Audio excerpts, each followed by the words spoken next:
All right, so what we have here is a 4th generation F-body drive shaft out of a 2000 Trans Am. I got this off eBay for $70 shipped to me from Illinois, which is why it looks like it was drudged up from the bottom of the ocean. I'm going to do some refurbishing to get rid of some of this surface rust, and then we're also going to replace this U-joint with a brand new one, and then a flange to go onto a adapter from Driftmotion to attach to the rear differential. So this is going to be a lot of fun. A few reasons why I went with a steel drive shaft. F-bodies for the 4th generation came with 3 types of drive shafts. You had an aluminum drive shaft, one piece, a steel one-piece drive shaft, and then a 2-piece steel drive shaft. The 2 pieces from a V6, they're really heavy. You don't want to use those. The aluminum ones are pretty strong, but there are reports of people snapping them, twisting them, and also they're a lot more expensive. They're like 150 to 60 bucks plus shipping sometimes. So this one was cheap, and it's steel, so it'll be strong for a while. And by the time I need to upgrade this thing, I might as well just upgrade it and do it right the first time. So there's no point in spending, extra money on an aluminum drive shaft at this point in the build. So yeah, this will be pretty cool. We'll get this thing going and then see what we got going on here. Now, I don't have all these part numbers memorized, so I'll put the info and the part numbers in the description below. But this is a U-joint that we're going to be using to connect the drive shaft through this flange, like this, to connect to the Driftmotion differential adapter right here. So basically, it's pretty simple. These 6 bolts attach to the Toyota differential. This bolts on pretty much just like this. This guy goes in here, and then the drive shaft goes on these 2 ends. And what's pretty cool is that Driftmotion actually put this little machined lip in here, so the lip on the flange here will fit right in there, and then when you're trying to line the bolts up, it just lines right up like that. Pretty cool. Now, as much as I would love to just take a grinder to this thing and get all the rust off, these drive shafts are balanced from the factory with, you can see these little weights on each side, like right there and here, and then these guys are over here. So it's actually fairly easy to unbalance one of these guys. So what I'm going to do is just take a very light approach by removing some of the surface rust with this little wire wheel, and then not really go too crazy on getting the rust off. So I'm going to do that, and then I'll do a light coat of paint, and then just kind of get the guy in there.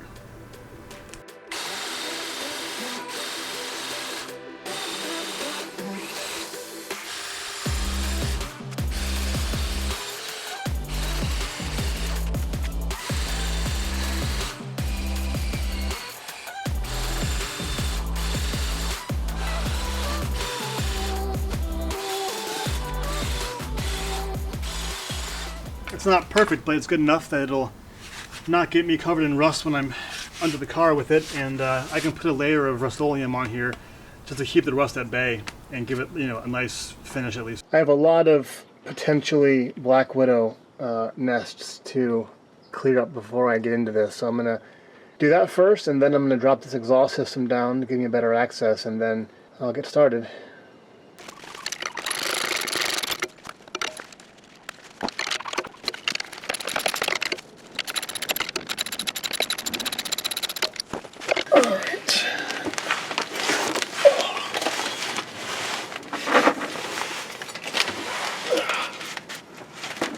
Okay, exhaust down and kind of out of the way. I'm gonna do the back hangers too. Shit.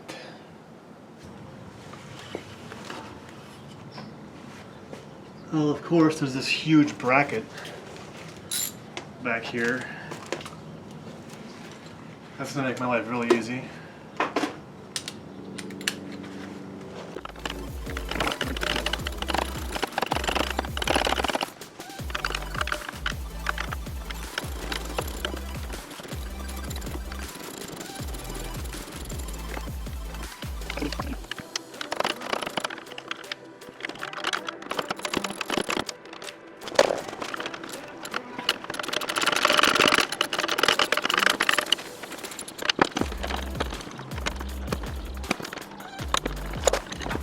You wonder why this car is so heavy. This is the exhaust hanger for the rear of the car. This alone is like, I don't know, a good 3 pounds with 4 of these huge bolts. I'm sure we're going to be losing like hundreds of pounds just from little crap like this. It's ridiculous.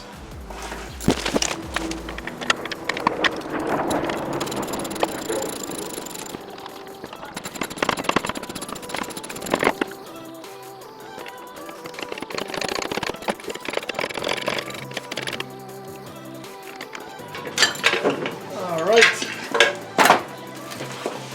That's the exhaust down. All right.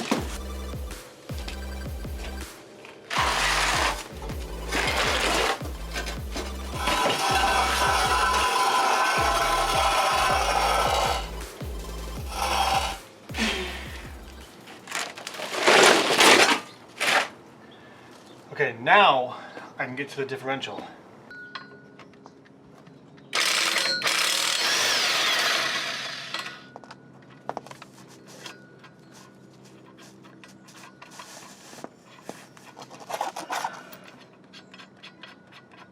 Whoops, I did the wrong one. Oh well. Meant to do this one.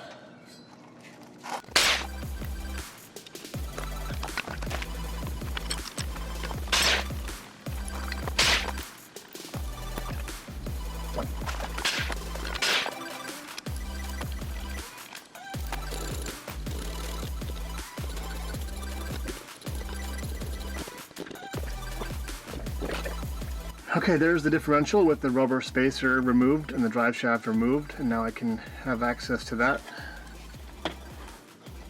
And then on this side we have the transmission, which the other end has to go into. Going up in that direction, so this will be fun.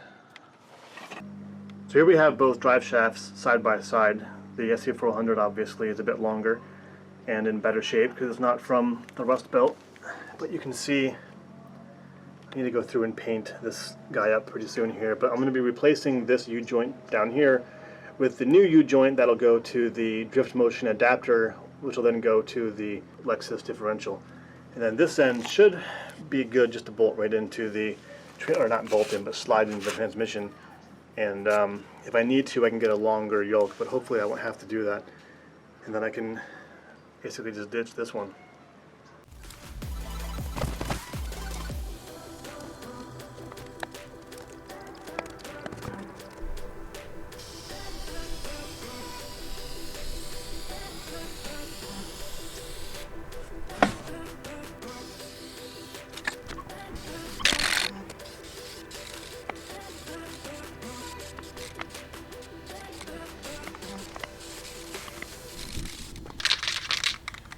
Alright, I gave the etching primer about 25 minutes or so to dry, and it's, you know, nice and dry. There is some spots that's not like perfect, but you know, it's under the car, no one's going to see this thing. I just needed to have the anti-rust paint on there to stop it from rusting, and then also to give it the protection from, you know, gas, oil, and then having some heat resisting qualities for the exhaust, which will be probably, I'm sure, next to it. So let's pop this paint on there and then get it back on the car.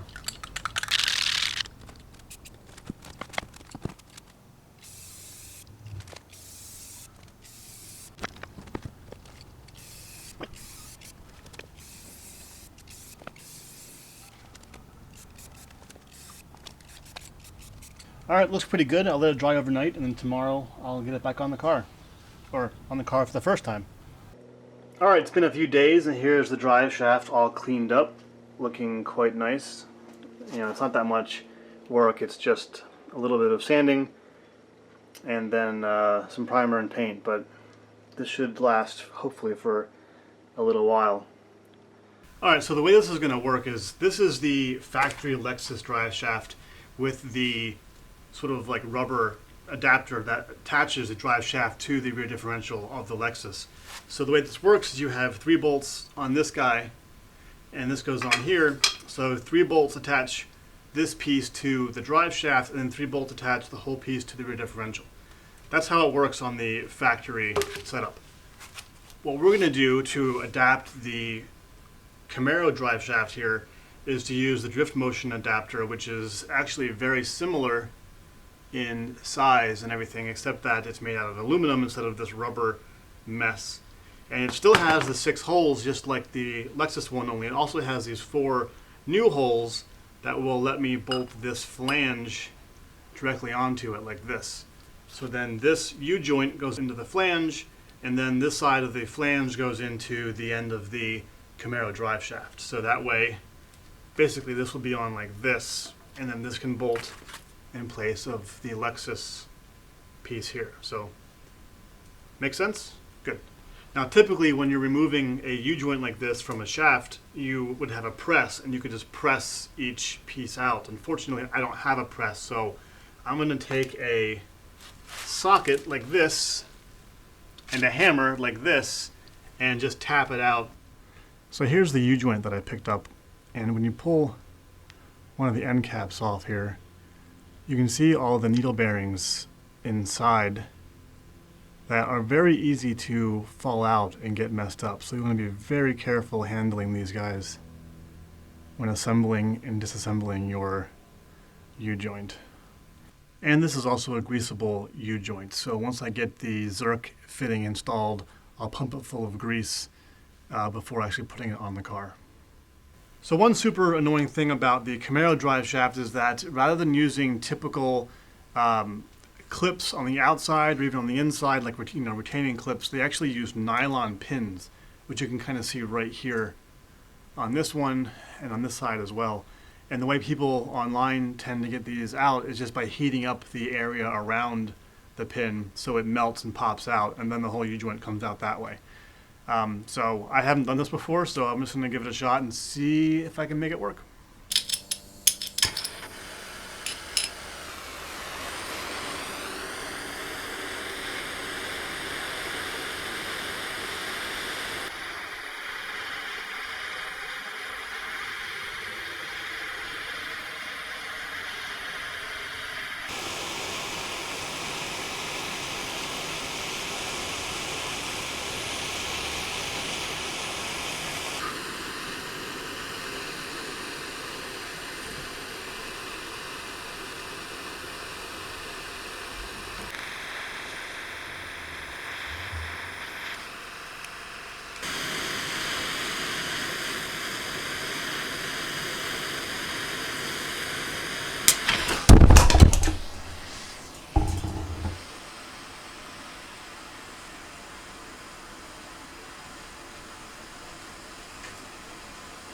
And this right here is why you wear eye protection, because that just exploded hot oil all over my face. And thankfully I had glasses on, or goggles, so you couldn't, it wouldn't hit my eyeballs. So I'm gonna go get this cleaned up. And yeah, that sucked. Ah, that kind of hurt. There's some slight red spots from where the hot oil sprayed me. Safety first. Alright. Okay, now with the pins removed, I think I got pretty much all of them out, some better than others, but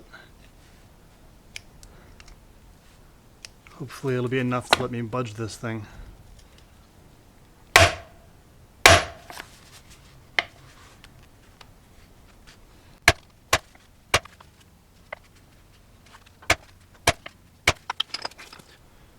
Now I'm a DIY person, which is why I'm building my own cars, doing my own work. But considering I just had hot oil explode all over my face, and I've tried pounding this U-joint out with no success, I think it's time to give up and go to a drive shaft shop and have them press it out for me. So I'm going to do that to avoid future risk of my own safety.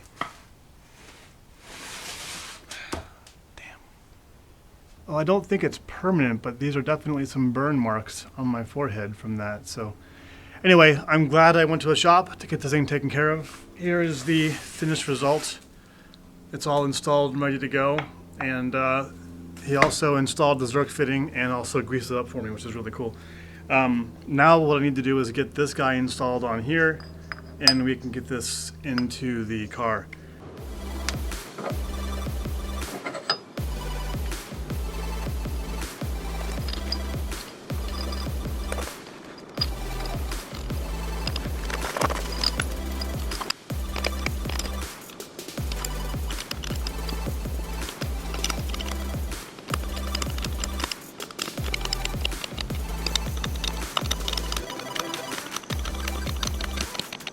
All right, I tried several ways to show this with me installing it, but it's just not happening. So I'm gonna have to show you where the drive shaft is now, where it's gonna go, and then once it's installed. So up here we have the Driftmotion adapter. Down here we have the drive shaft where the back end of it attaches up to the adapter.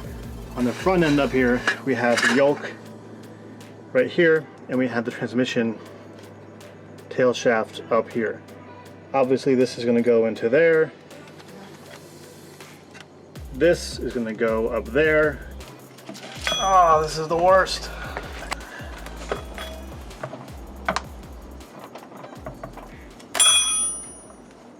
Okay, not going on.